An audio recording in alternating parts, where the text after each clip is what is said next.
नमस्कार मित्रांनो, तुमचं रिअल स्टार हॉटेलमध्ये स्वागत आहे मित्रांनो. तर आज सकाळी जे काही घटना घडली, समजा आपल्या हॉटेलच्या समोर लिंबू वळवून टाकलं कोकणात हॉटेलच्या. आणि आजच्याच व्हिडिओला बरं का मगाच्या कमेंट आल्या ते की मुद्दाम केला असेल तुम्ही. अहो, आमच्याच हॉटेलसमोर आम्ही कशाला करू तसं राव दादा. नवीन सुरुवात केली, असलं वाईट विचार मनात तर येतील का राव. हां, सकाळी पण घरची सगळी टेन्शनमध्ये येते, मम्मी सगळी टेन्शनमध्ये आहे. पूजाला विचारा तुम्ही. विचार पडलेला की असं कोण करू शकतं, कारण की आम्ही नसतो इथं, संध्याकाळच्या घरी असतो, स्टाफ असतो, पण संध्याकाळचं असं कोणी करेल असं वाटलं नव्हतं. त्यांनी सकाळी आले, संध्याकाळी 1 वाजेपर्यंत पोरं जागी होती म्हणली मला, 1 ते 1:30 वाजेपर्यंत. कॅमेरा मी चेक केला आल्यापासून कॅमेऱ्याच्या मागं लागलेलो, पण त्यात काही दिसलंच नाही. कारण की काय माहिती कसं काय व्हिडिओ का टाकतो मी की बाबा प्रत्येक वेळेस आमचा अपडेट तुम्हाला राहायच पाहिजे, कारण का नवीन बिझनेस स्टार्ट केला आहे, त्यात थोड्या अडचणी यायला लागल्या. त्या लोक ही कर ती कर काही नाही ती काड्या करायला लागल्यात. असं वाटतंय की ही बिझनेस चालू करून आम्ही चुकीच केली आहे काय. हा छोटा मोठा बिझनेस चालू केला असता तर योग्य झाला असतं. भरपूर लोकांचं प्रेम पण आहे आमच्यावर, लोक भरपूर काही चांगलं बोलतात की बाबा हा तुम्ही दादा कंटिन्यू हॉटेल चालू ठेवत जावा, कारण का तुम्ही हॉटेल चालू ठेवायचा निर्णय एकदम योग्य घेतला आहे, हॉटेल चालू करायचा निर्णय एकदम योग्य आहे. असं आता कसं झालं विषय, लिंबू कापून तिथं ठेवलं आणि सकाळी मला रोहितनं फोन केला की हॉटेलवर या म्हणून, कारण का पोरांनी पण बघितलं नव्हतं. ते काका एक नवीन आलं, ते काका सकाळी झाडून काढताना काकाला तिथं दिसलं. काकाने सांगितलं असं आहे. मग परत रोहित हॉटेलवर आल्यानंतर रोहितनं मला फोन केला, मी बाया हॉटेलला या, असा विषय झाला आहे म्हणून. मग मी हॉटेलवर आलो, बघितलं विषय काय झाला आहे काय नाही, तर खरंच लिंबू होतं तिथं ओढून टाकलेलं. काय कसं होतं काय माहीत नाही, किंवा कोणी जाणून बुजून केलं आहे का भीती घालण्यासाठी केलं आहे.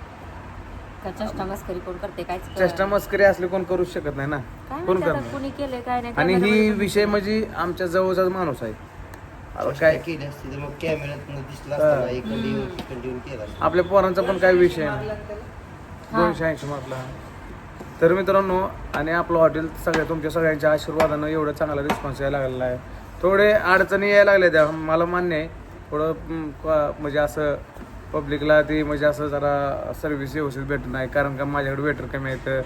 जेवणाची क्वालिटीचा विषय टॉपचा आहे म्हणून सांगतात लोक.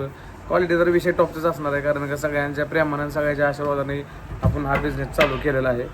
तर मला असं वाटतंय की जे कोणी आमच्यावरचे वाईट चित्त आहे किंवा जे आमचं वाईट होण्याचा विचार करत आहे, त्याचं सुद्धा देवा चांगलं करतो. त्या व्यक्तीचं सुद्धा चांगलं कर, नंतर आमचं चांगलं कर. कारण आपण ही शून्यातनं केलेली आहे गोष्ट, शून्यातनं करून इथपर्यंत आपण आलो. काय परिस्थिती आमची होती आम्हाला माहीत आहे. आम्ही कसं राहतो तो, आम्ही दिवस कसं काढले आहेत, इथपर्यंत आलोय कसं आलोय आम्हाला माहीत आहे. आणि तुम्हाला सुद्धा माहीत आहे, आम्ही प्रत्येक व्हिडिओ तुमच्यापर्यंत पोहोचवलेत की आमच्या अडचणी आमच्या प्रॉब्लेम प्रत्येक व्हिडिओ मी तुमच्यापर्यंत पोहोचवलेत.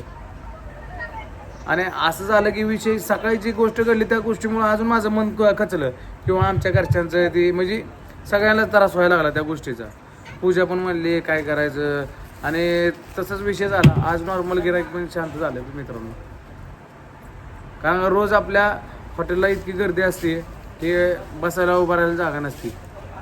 पण आज म्हणजे आज लय स्लॅक चाललंय, म्हणजे ते तसा विषय केल्यापासून आपल्या हॉटेलला कोणाची दलिंदर लागली, काही नजर लागली काय माहीत नाही, कोणी काय केलं. पण आपलं हॉटेल पहिल्यापेक्षा एक 15 ते 20 दिवस इतकं क्वालिटी हॉटेल चाललं. माणसं 4 वेळा येऊन आपल्या हॉटेलला जेवायला लागले. ते 4 वेळा 5 वेळा येऊन डबल येऊन हॉटेलला आपल्या जेवायला आले. तीच माणसं 4 वेळा आले. ती एकदा जेवून गेले की परत 4 वेळा माणूस आले. आणि नेमकं आज ती विषय झाल्यानंतर की आज पब्लिक इतकं कमी झालं, कसं काय झालं आणि काय झालं ते त्याला राहून द्यावालाच ठाऊ. आणि ही जे विषय काढला ती विषय कुणासोबतच घडून येईल. रोहित, तुम्ही किती वाजता आलता हॉटेलला? 9च्या आसपास. 9च्या वाजता. तुम्ही आल्यानंतर काका काय म्हणलं? काका म्हणलं ही तास असं झालं झालं माहिती आहे म्हणलं आई काय म्हणले? आत्याला सांगितलेलं, आता कुणी केलं काय नाही. तेवढं टाकायचं, कोणा म्हणलंच तर वस्तात ते असले लिंब टाकायचं. अहो मित्रांनो, वाजता सुद्धा पळून आला आपला. एवढी लोक जळायला लागली ते आपल्यावर. वाजतात 4 व्हीलर इथं दारात आली ती, कॅमेरावर रस्त्यापर्यंत आहे माझा. मी कॅमेऱ्यात बघितलं, वाजतातला 4 व्हीलरमध्ये टाकून नेलंय. एवढी तर लोक कशी राहू काय राहू कसं म्हणजे वाईट येते ते काय की. आणि तुम्ही 400-500 रुपयावर काम करणार माणूस तर 4 व्हीलर करून भाड्याने हां जाऊ शकत. आणि त्या वाजतातला होते वाजतात एकदम म्हणजे फॅमिली घेऊन आलं तर वयस्कर होतं आणि ती एकदम म्हणजे असंही होतं पण कसं काय मनात विचार आला जायचा मला हीच कळ नाही त्या आणि कसं म्हणजे गेलं कोणासोबत कोण होतं ते व्यक्ती कोण काय असं असो पण मला सांगा तुम्ही मी हॉटेल चालू ठेवू का बंद करू कारण काही अशा इतक्या अडचणी आल्यात ना माझ्यासोबत की मी नाही सहन करू शकत काही गोष्टी त्रास होतो मित्रांनो मग माझं जीवन पहिलं होतं तेच बरं होतं तेव्हा इतकं पण वाईट विचार आमच्याबद्दल कोण करेल असं वाटलं पण नव्हतं कारण का आम्ही स्वतः कधी राहू कोणाचा वाईट विचार केला नाही हा या परिस्थितीमध्ये आम्ही राहिलो हा या परिस्थितीमध्ये आम्ही जगलो 250-200 रुपये हजेरीनं आम्ही कामाला जात होतो त्या गोष्टीला आणि कुशाला आपल्या म्हणजे हॉटेलमध्ये लोकांनी असं केलं काय करायचं ना समोर येऊन तुम्ही करा माझे मी त्याला खंबीर आहे काय बी असू द्या तुम्ही सांगा ना मी हॉटेल बंद करून टाकतो मग असलं लिंब टाकताय तुम्हाला कितपत योग्य वाटतं तुमची तुम्ही ठरवा आणि जरी माझ्या जागी जर तुम्ही असला असता तुमच्या हॉटेलच्या ठिकाणी जर मिळून असं लिंबू उतारा करून काय टाकलं असतं किंवा समजा काय वाटलं असतं तुम्हाला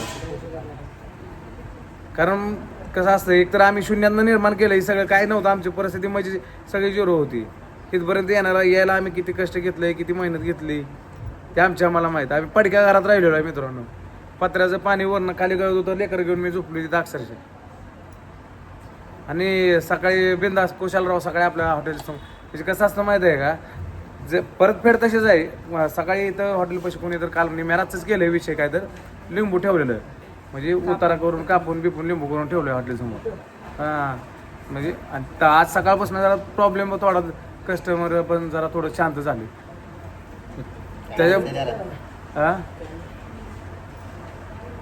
काय आता ठेव देव हाय बघतंय करतंय त्यांचं पण बघा लोकांचं वाटोळ केलं की स्वतःचं कधीच चांगलं होत नसतं त्यामुळं लोकांना आधी समोरच्याच चांगलं चितावं मी तर कधीच विचार करत नाही असं समोरचा काय आपल्याबद्दल काय विचार करतंय काय नाही असं मित्रांनो आमच्यासोबत जसं व्हायचंय तसं होऊ द्या पण तुम्ही सगळेजण काळजी घ्या काय अडचण नाही मी ते कोण व्यक्ती आहे ना त्याचा राव विषय संपवणार की मला फक्त एकदा चुकूनच गावं मी कॅमेरा उडवलं कॅमेरात गावलं नाही मला कॅमेऱ्याच्या अंडात गेले त्याला बी सगळे माहिती तिथलं त्यानं सगळं चेक केलेलं बरं आधी आणि त्याला माहीत आहे सगळ्या गोष्टी त्याला सगळ्या गोष्टी माहीत आहेत कॅमेरा चालू आहे मग कॅमेरा आड कुठनं दिसत नाही बरोबर तिकडून आले ते चारीतनं उडी मारून इकडे येऊन त्यानं लिंबू तिथं काय असेल ते प्रकार करून निघून गेले ते मी करतो विषय फक्त मला आता पण धनश्रीवाल्या पलीकडे त्यांचा आहे की कॅमेरा त्यांच्या कॅमेरामध्ये पण चेक केलं तर गावलंच म्हणजे तो पण बाबा जे कोण आहे ना अशा अपेक्षा ठेव की तू गावून ये गावल्यावर मग तुझं काय हाल होतील ना हे मी ठरवणार आहे आणि मी स्वतःसमोर नाही पब्लिक समोर पण तुला आणणार आहे हे माझं तुला धमकीनं काय समजायचं समज तुला नाही जर उघडं करून तुला लोळ होत जर मारलं नाव बदल माझं तू जे तू काय केलं ना हे लय चुकीचं केलंय फक्त व्यवस्थित राहा कसं आहे लोकांचं कधी वाईट चित नको माझं वाईट करायला चाललंय नेहमी लक्षात ठेव तुझं वाईट होणार आहे आधी माझं वाईट करायच्या आधी होईल 1-2 दिवस त्रास पण माझ्या मागं सगळ्या माझ्या देवाचा हात आहे मला काय कुठल्या गोष्टीचं कमी पडत नाही